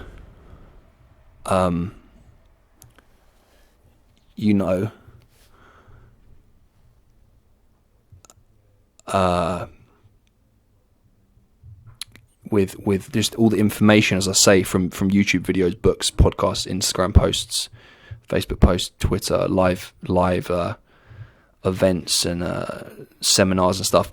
Just like be learning about the human mind, psychology, emotions, spirituality all the time. Be learning about subject, stretching your mind, learning about new things that interest you, and also with the unconventional wisdom thing I was talking about earlier, the idea of getting in touch with the mind, the body, like the magic, the imagination, all that kind of thing. one thing I recommend everyone engaging in under the banner of Feed Your Mind is all of the following activities in some form or other. Or even if you don't want to do all of them, do some of them. Even if you just want to do one. But I recommend you do a number of these things. Photography, songwriting, jamming on music, some form of music, whatever. Photography, drawing, painting, writing, filming, maybe even some comedy and some acting, but certainly photography, music, writing, drawing and painting for sure. Like, if you can do those throughout your week, and listen, you don't need to do them every week, and if you don't need to do all of them if you really don't want to. I'm not here to telling everyone how to live their life. I'm just giving some suggestions, because what I found, first of all, I'm a very creative person anyway. I always have been, and I've always loved drawing, and I've always loved music, and I've always loved writing. And I've always been kind of a funny guy who does like funny things and does voice impressions, and kind of acts a bit and kind of fucking But really, like, that's a bit more more of my personality than consciously thinking I'm going to do some comedy right now or whatever. Like, but my point is when even though, like, what was I saying? I said I'm like naturally quite creative. Now, are there people who I feel are more when I say more creative, I don't mean to shit on anyone's creative art or work, or to be like, look how great I am, I'm so creative, I'm so much better than you. That's not what I mean. And I don't mean that creativity in art, no matter what form it is, film, music, TV, photography, painting, drawing, whatever, it, is subjective, and talent is subjective, and some people will love a piece of art, will love a piece of music, love a film, love a TV show, love a photograph, love the painting or the drawing, and then other people will think it's terrible, and some people will be like, oh, it's indifferent in the middle. And different people like different music, and everyone's different. It's not like there is no subjective better or worse in some respects, right? But what I'm trying to say is there are people who are naturally a bit more right brain, like myself, a little, even though I am quite mathematical and logical, practical as well in other ways, like, who are just like arty, into art, drawing, painting and stuff. And then there are other people who that's not really they don't enjoy that well, they're not really wired that way, they're more like left brain into like mathematical things. And then there are some people in between, and then but I also feel some people are naturally like artists, and it's like they've been conditioned by their teachers or their parents to suppress the creative part of themselves, right?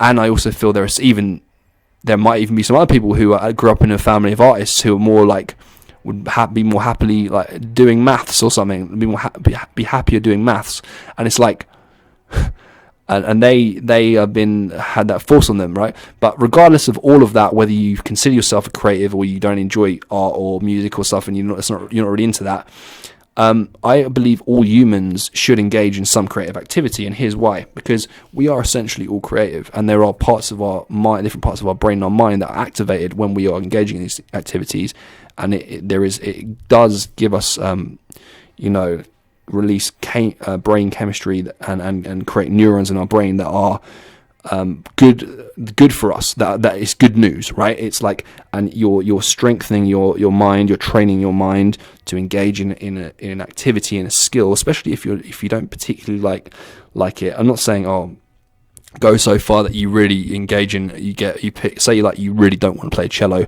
I'm not doing the thing that some parents do where they say, oh no, you need to play the cello and it's classical and this is what you need to do, and you really just want to play the guitar and be in a rock band or a punk band or something.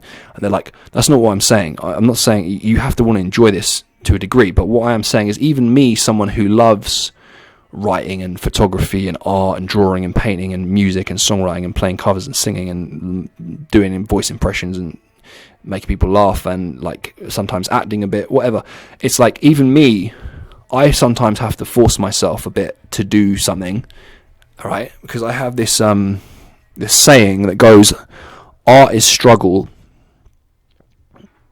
and art is yielding. What I mean by that is, sometimes it's really hard to like write a song, or sometimes it's hard to sit down, the struggle of, can't be asked to pick up my guitar, or I can't be asked to write today, or I can't be asked to draw, or whatever it is you're doing, right?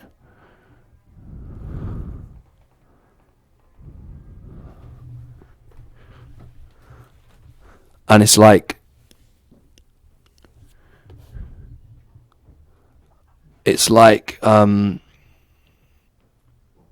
you have to force yourself, not to the degree, as I say, like if it's like, I really don't want to play cello, don't even put that in your agenda. Like, say, do something you actually do enjoy, like, I want to learn the guitar. If you do play guitar, or you're going to draw today.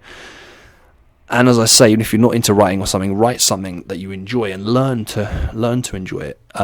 But it's almost like a discipline that you need to do, like engage in, that you'll benefit from it, because you're creating, it's good for you. You're training your mind. You're engaging in using parts of your brain that create a certain effect on you mentally, emotionally, physically, and spiritually. Like when we're, as I say, like, we all have the capacity to create as human beings, and I believe getting in touch with the creative part of us does help us. So as I was saying, I struggle sometimes. You have to like sit down. Sometimes I don't want to write, and I sit down and I start writing either with a biro on paper or with my keyboard, right? And I'm like, oh, fuck this, I don't want to do this, and then I force myself, and then guess what, when a paragraph or two in, now I get into a flow state. Now art is yielding. It yields to me. Before, I was trying to make it yield. Like I was trying to force it to, I need to get this art right now. I need to get this, write this piece, right? And then it yields, and then it's coming from a place like spontaneously, like coming out of you, right? It's like, it's almost like it's happening through you. Like, you're not almost not doing it. It's like when you know, it's coming out of a different place. It's like this song, or this piece of art, or this music, or this writing has been created through you, right? Somehow. And it's both masculine and feminine energy. It's like it's masculine in the sense that you actively you're physically doing something, like taking an action, right? We all, regardless of gender, have masculine and feminine energy within us, and we access that every day, both of them every day. But it's like, it's also spontaneous and feminine, because it's like flowing naturally from you, right? And it's almost like sometimes you have to start just in the same way, I suppose. I've never been like a marathon runner or a long runner, but I know people that have run marathons and have gone on like long runs and stuff, and the way they've described it to me is that it's almost like you start off and you have to kind of force yourself, then you get into the place where it's like you're enjoying it. You're in your flow state of running. You're not even in your head anymore, not thinking anything. It's the same with like art, writing, music, and it's just so beneficial for us all as human beings to get in touch with this stuff, right? So yeah, feed your mind with knowledge and wisdom, information, and get in touch with your mind and train your mind to do that, to do those things. You know, strengthen your mind. Also train your mind to sit down and concentrate on one YouTube video, one podcast for like 25 minutes or longer. Because, you know, with modern social media, it's like we've all got ADHD. Like, it's like we're all over the place. People's attention span, people can't fucking concentrate for more than 5-second videos and stuff. And then, you know, some people have longer attention spans than others. But my point is that I feel like we all need to train ourselves to sit and listen to something or watch something, even watching a film. And I'm talking, I sound like I'm such a hypocrite because I do this, and I start writing on my journal, or my pad, or on my phone while I'm watching a film. But my point is like, there are times where I do force myself to just watch one YouTube video for 25 minutes without doing anything else, and just sit there and concentrate on it. And that trains your mind to do it. That's good for the mind. It's like, I'm telling you, take time to feed your mind with information, also train your mind and push your mind, strengthen your mind, and get in touch with the creative part of your mind and body and spirit and emotion. That's what I mean by feed your mind.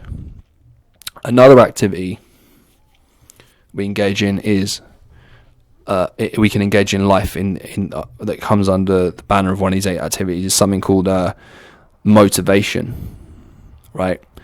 And the reason, and there are things in life that we don't necessarily want to do sometimes, but there are also things in life that we really do want to do. And what a lot of people do is they struggle with motivation, and I've done this in the past too, still do sometimes, but struggle with motivation and motivate myself. But there is a particular way that many people struggle with motivation for a very particular reason, and what it is like they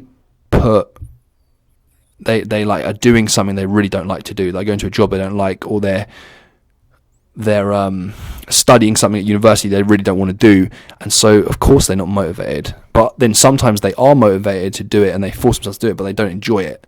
And it's like, ideally, you don't really want to be having that kind of, needing to even have that kind of motivation in your life. You want to be doing an activity you love, you enjoy. Like, for example, I'm recording a podcast right now, right? It's something that I had to be disciplined in one way to force myself to sit down and start it, but it's like, as I said, the flow thing, the art struggle, art is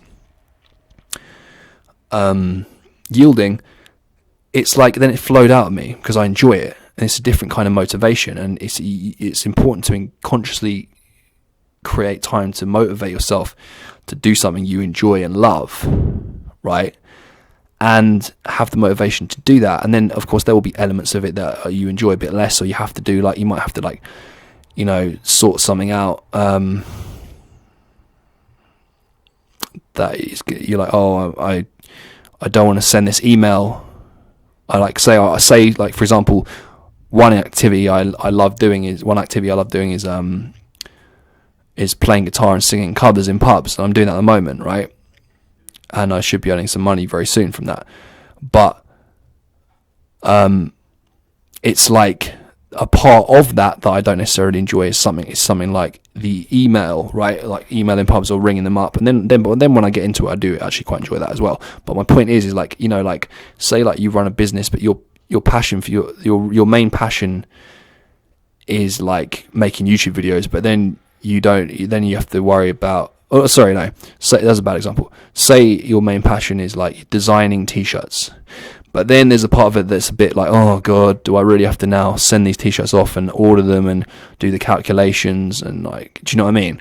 But because this is what I mean, so it's like we can minimize the amount of like negative motivation that we have to like do something, push ourselves to do something we don't want to do, by finding something we really love and putting, rather than, you know, the job or the university degree that you hate and going, oh, that'd be the struggle, right? And then not being motivated to do your passion when you get home because you're too tired, but actually engaging the activity that you love, and then recognize the part that maybe isn't as interesting and you don't necessarily want to do, and you have to push yourself a bit more to, I'll go and do it. Just fucking do it. I find when I just fucking do it and don't think about it, and then because it's related to the part you love, it's like, it's not as bad. And I found in general with motivation, because I'm somebody who struggled with procrastination and motivation many times in my life, but I found that by just kind of forcing myself to do something I love and then engaging in the activity, the little parts like the emailing or the ringing pubs, it's like you push through and you feel afterwards that when you've done it, you feel great. Obviously, when you put effort into something and you make yourself do something, like, even if it's, you know, the same with exercise, when you make yourself do exercise, you feel great afterwards, even if you're struggling during the time, and then you know psychologically there's a reward system in our mind. It might be serotonin. I think it is serotonin. There might be some other chemicals, I'm sure, endorphins and dopamine and stuff as well. But certainly serotonin is I believe, and anyone listening who knows different, like, feel free to comment, say that's wrong. But I believe that serotonin is one of those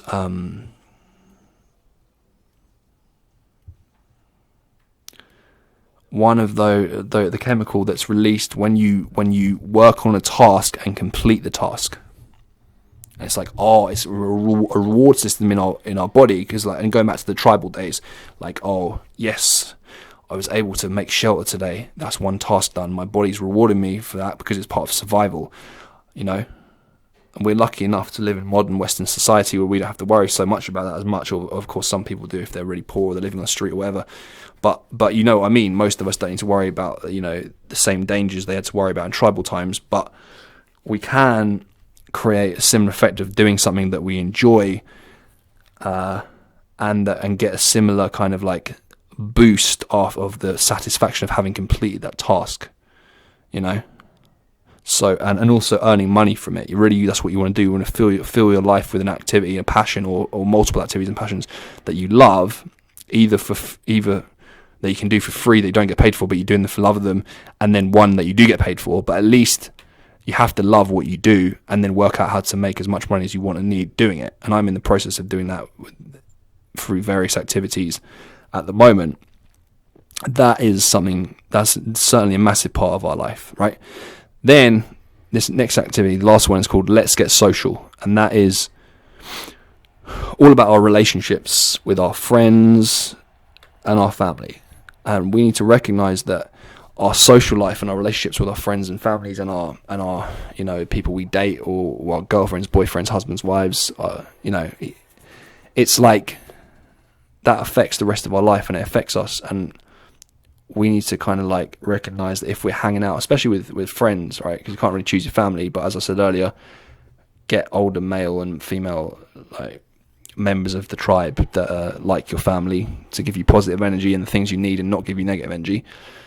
And get a therapist as well. But also, like, particularly with our friends, it's like, you don't want to be hanging around with people that are constantly like criticizing, putting you down, like telling you, trying to kill your dreams. It's like the time you spend with other people is so important to laugh and spread positive energy and encouragement and bond together. That's what you want to be doing with your social life, right? That is so important, to have a great social life.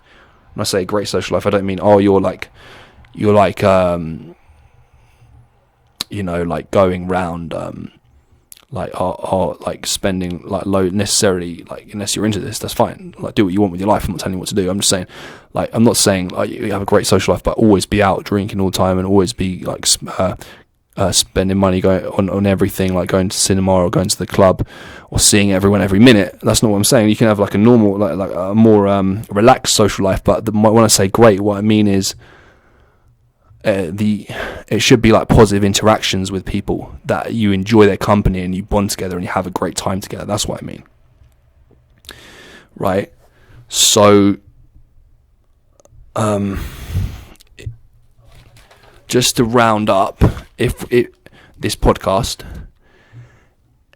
right, think of life as all of these things, right? These 8 activities, and bear in mind everything I've said. Listen back to this podcast if you want to, right? But I'm going to leave you on 4 different things that we need to think of life in doing, right? Oh, and also I forgot to say, I did mention the journal earlier, but in terms under the banner of Feed Your Mind, that's a time where we can keep a journal to really as a form of therapy, and also as the discipline of writing down something every day. That's a good activity to engage in.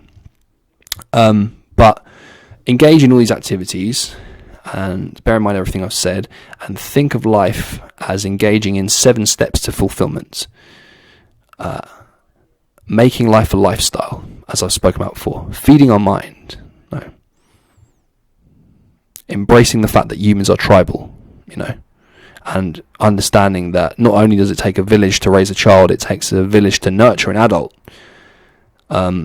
Which, as I said before, we need to have positive relationships with other people engaging in these activities with us and feel like we're part of a community. Taking honest look at our relationships, as I say, with our family, with our loved ones, with our lovers, with our parents, with our children, with our friends, right? And actually examining our friendships and relationships, and are they good for us? Are we? What can we do to improve our relationships? What new relationships could we form with other people in the future, like mentors or whatever, right? And moving our body, feeding our body, relaxing our body, right? And also part of embracing the fact that humans are tribal is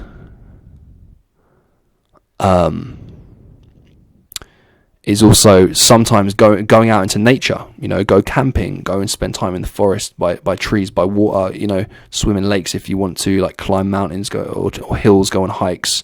Because, when we do that, that's how our tribal ancestors lived, and we suffer if we don't get that in our life, right? I'm not saying you need to go and camp in the woods all the time and like live like that. Do that if you want to do, or like have some land where you all live in a communal camp, right? But that's up to you how far you want to take it. But at least have some kind of nature in your life, right? And then understanding how to be happy. Understand how to be happy. That's the 7th step to fulfillment. It's the first step. It's all the steps. None of these steps are in any particular order necessarily. They just all come together, right? They all connect to each other. It's like, and as I said before, what is understanding? What is true wisdom knowledge? Well, it's the intellectual and the theory meeting the action and the experience. It's I'm understanding how to be happy because I'm engaging in these activities and I'm intellectually, consciously knowing this, right? And remember that we are honoring the physical, the emotional, the spiritual, and the intellectual, and all these activities are, like the when you do exercise, that's not, or yoga, or you socialize, right? You're creating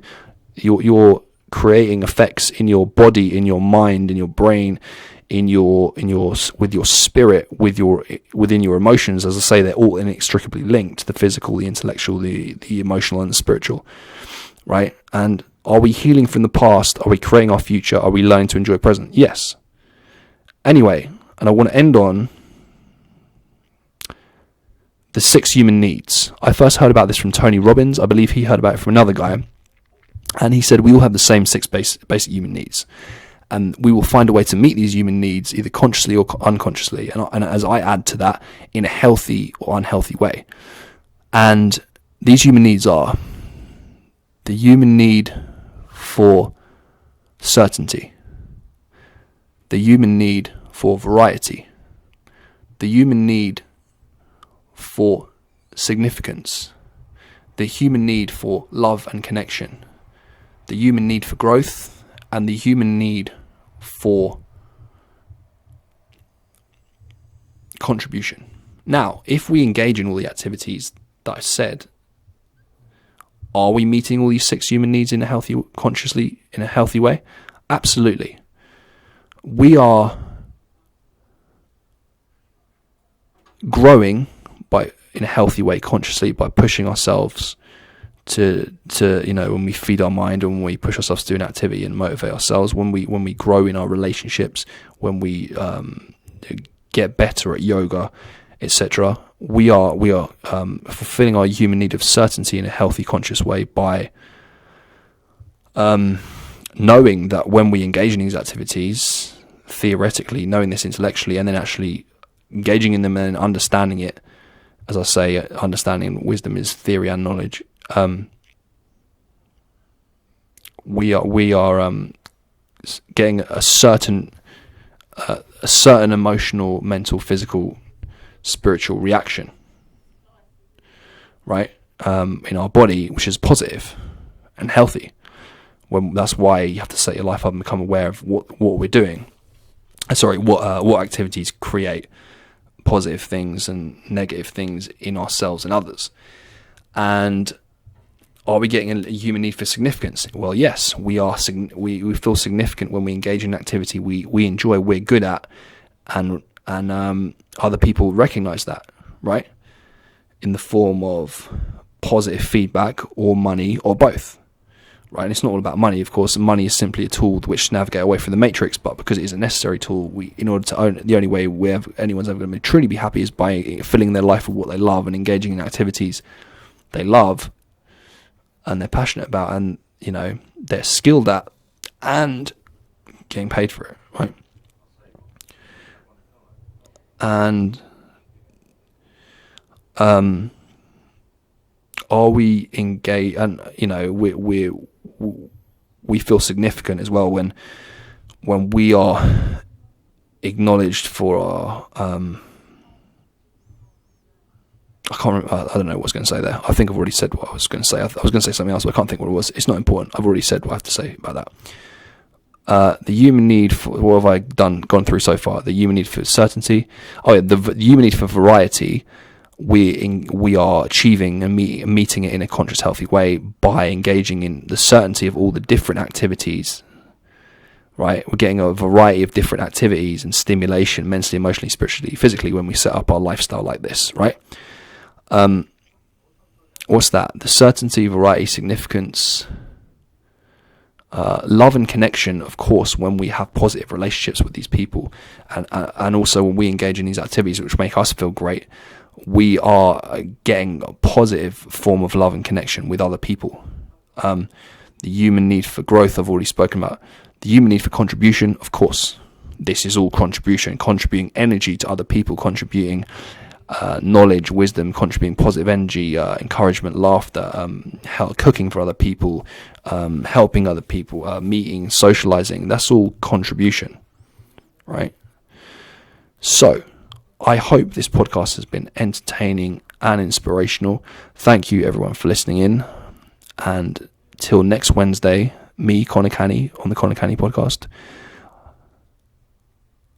Create a life you love, make life a lifestyle. Let's all go on this journey together and constantly reaffirm these ideas to ourselves and to each other. I'll be talking about all these ideas again. You will hear about these ideas again and again and again on this podcast, as well as a bunch of other stuff and other stories and other subjects. But these are like such prevalent ideas, I feel, that need to be shared and that have helped me so much. And I want to continue living my life with this, in this way. So have a great day, everyone. Have a great week, and till next podcast. Bye-bye.